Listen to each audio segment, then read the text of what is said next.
Okay, let's dive right into this. Welcome to The Explainer. Today, we're breaking down the weekly business news for July 20th, 2026. Look, if you're running a small or medium-sized enterprise in the UK right now, the landscape is literally shifting under your feet this week. We are talking everything from massive new government loan schemes to major tax consultations that could completely change how you extract capital from your own business. My goal today? To cut through all that noise, structure the facts, and give you exactly what you need to adapt and, honestly, to thrive. To keep things moving, we've categorized this week's essential data-heavy news into 5 clear areas. We're looking at funding and tech, tax rules, the future workforce, cybersecurity, and global trade. Let's get to it. Starting off with Chapter 1, Funding and Tech Opportunities, where we're looking at unlocking capital and innovation. So we actually have some highly positive news here regarding government-backed financing. And this is stuff you can take advantage of right now. The Chancellor, Rachel Reeves, just announced a massive expansion of the British Business Bank's Growth Guarantee Scheme, the GGS. Basically, this provides a 70% government guarantee on commercial loans up to £2 million, which drastically cuts the credit risk for lenders. When you look at the numbers, it's huge. The scheme is scaling up to support a whopping $3.35 billion in lending per year by 2028/29. That is more than double the previous amount. And it gets better for your cash flow. The maximum term length for a loan up to £1.1 million has been extended from 6 to 10 years. Plus, they've cast a wider net. Businesses with up to $54 million in annual turnover are now eligible. This expansion is estimated to support around 20,000 businesses a year. So if capital has been that annoying bottleneck holding back your growth, these longer terms and higher caps mean it's definitely time to reevaluate your funding strategy. Now, beyond traditional loans, there is also direct funding on the table for tech innovation. The Digital Twin Adoption Accelerator 2026 is officially open. If your SME operates in sectors like agritech, automotive, clean energy, or creative, you can actually partner with a tech vendor to build and test digital twin solutions. Here is the exact pathway to make it happen. First, you need to form a pre-existing UK-based partnership. Second, you got to apply by the hard deadline of September 6, 2026. Third, if you're successful, you enter a rigorous 9-month program where you get technical support and mentoring from digital catapults. And fourth, and this is the real payoff, you present at a final showcase to industry leaders and investors. The most successful projects there can walk away with up to $100,000 in Innovate UK grant funding. It's just a brilliant opportunity to accelerate your tech adoption with some serious financial backing. All right, moving on to Chapter 2, Tax Rules and Whistleblowers Compliance in Focus. We're shifting gears a bit here, from growth opportunities to risk and compliance. HMRC is making some pretty aggressive moves right now on 2 fronts, closing historical loopholes and actively rewarding people who report tax evasion. Just take a look at the staggering figure, £1.4 million. That is the record amount HMRC just paid out in rewards to whistleblowers reporting tax illegality. The reality is simple, guys. HMRC is watching. In the 2025-26 tax year, we saw a record-breaking 170,099 tip-offs. Now, with nearly 171,000 tips resulting in just a £1.4 million payout, you might think the average tip-off is worth peanuts. But it just proves your neighbors are still quite chatty. The government has strengthened this scheme, so informants, who by the way could be your employees, family members, or acquaintances, can now receive between 15% and 30% of the extra tax collected, as long as it leads to a recovery of over £1.5 million, with small businesses currently making up 2/3 of the $59.2 billion uncollected tax gap. The incentive for people to report non-compliance has literally never been higher. So, to avoid becoming the subject of one of those tip-offs, you really need to understand HMRC's newest target. They are launching a major consultation to modernize company taxation, and this brilliantly illustrates why we first need to define a capital distribution. Simply put, it's a return of money to shareholders that is taxed under capital gains tax, or CGT. Historically, this has often been at a lower rate than standard income tax. The core issue HMRC is trying to solve right now is that economically similar payments made to a shareholder can currently end up being taxed completely inconsistently, all depending on the exact financial mechanism you used. To fix this, they are closing loopholes in a rulebook that hasn't seen a meaningful update since corporation tax was introduced way back in 1965. Let's walk through this table together to see exactly what they're proposing.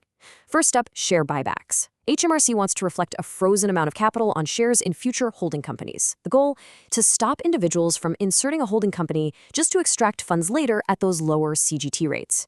Moving down to demergers, they're proposing to remove the capital reduction route entirely. Instead, they want to relax statutory demerger rules, but they'll only allow onward sale or change of control if it happens at least 5 years post-transaction. As for foreign shares, expect more payments, like stock dividends, to be dragged directly into the income tax regime. And finally, loans to participators. They're aiming to clearly align the rules and introduce brand new charges for loans from non-UK close companies. This consultation closes on September 14, 2026. If you're planning any capital extractions, you absolutely need to seek professional advice on these potential new rules immediately. Next up is Chapter 3, Building the Future Workforce, where we tackle the skills shortage. Here's the thing.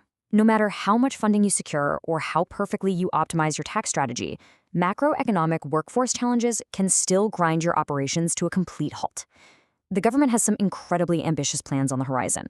We're talking building 1.5 million new homes, upgrading energy standards, and delivering a massive £725 billion long-term infrastructure pipeline. But there's a huge catch. A stark new report from the National Audit Office warns that absolutely all of this is at risk without a massive expansion of the construction workforce. Yes, the government announced a £625 million skills package back in March 2025, throwing money at skills boot camps and new foundation apprenticeships. But the NAO points out that even with that package, we might still need anywhere between 201,000 and 755,000 extra workers by 2030. Now, what's really interesting about this slide is how dramatically the construction vacancies tower over the national average. Look at that. 45% of construction vacancies are considered hard to fill due to skills shortages, compared to a national average of just 27%. The NAO notes that really tough economic conditions have eroded employer confidence, which has led to the lowest level of investment in training per construction trainee in a decade. If you're operating in this sector, this skills shortage isn't some abstract future warning. It is your current everyday operational bottleneck. All right, Chapter 4, Cybersecurity for Small Businesses. Free support.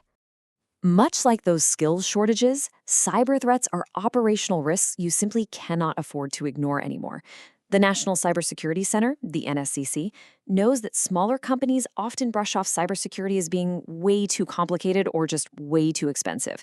But look at these stark statistics from 2025. 65% of medium organizations and 46%, literally nearly half of all small organizations, reported a cyber breach or attack. This proves that this isn't just a big business problem, it is a real-world, everyday risk for you. Ignoring it because you want to focus on cash flow is a massive false economy, especially when a single breach can completely cripple your operations. But here's the good news. There is an actionable, absolutely free solution available to you right now. A network of cyber advisors, these are consultants officially assured by the NCSC specifically to work with smaller organizations, are currently offering free 30-minute introductory consultations. This is a completely no-strings-attached opportunity. You can go in, ask questions, and learn how to implement the government's baseline standard, the 5 Cyber Essential Steps. If you don't have a dedicated IT security budget, you should absolutely be taking advantage of this free expertise to harden your defenses today. Honestly, there's no excuse not to. Finally, Chapter 5, Global Trade and Investment Macro Opportunities. Let's zoom out to the grand, forward-looking macro scale for a minute, starting with the much-discussed UK-India Free Trade Agreement. The government has been touting this as a massive win, hyping up tariff removals on 99% of Indian exports and 90% of UK imports. But let's take a step back and look at the reality versus the hype. Trade experts are suggesting the actual impact will be incremental, not transformational. Why? Well, data shows that of India's $13.4 billion in exports to the UK, more than half are actually already entering duty-free under existing regimes. And on the flip side, 45% of the UK's imports from India consisted purely of silver.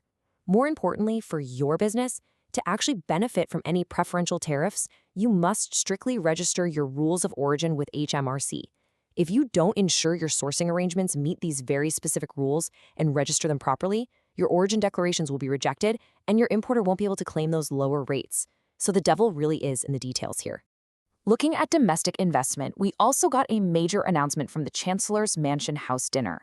Launching in autumn 2026 is Invest Connect. This is a new platform aiming to solve the problem of UK investment opportunities being way too fragmented for global money to easily access. Investors representing over $3 trillion in assets from North America, the Gulf, Asia, and Australia are participating. As their mission statement declares, it aims to be a trusted AI-enabled platform that packages and standardizes information to connect all this global capital with credible UK projects. Now, initially, it's going to focus heavily on large-scale infrastructure and real assets, specifically looking at transactions of $100 million or more. But it's a huge step towards funneling global money into the UK. So, we've covered an immense amount of ground today. The business landscape for the rest of 2026 is clearly bringing massive, sweeping changes.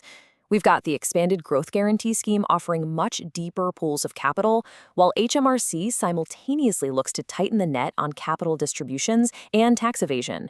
We're facing a severe shortage of construction skills holding back national infrastructure, all while cyber threats continue to plague nearly half of all small businesses. The ultimate question you need to sit down and ask yourself and your leadership team today is this. With sweeping tax reforms, expanded loan schemes, and critical skills shortages, is your business actually ready to adapt? I strongly encourage you to review your operations against these updates this week. Thank you so much for joining me on this explainer, and I'll see you in the next one.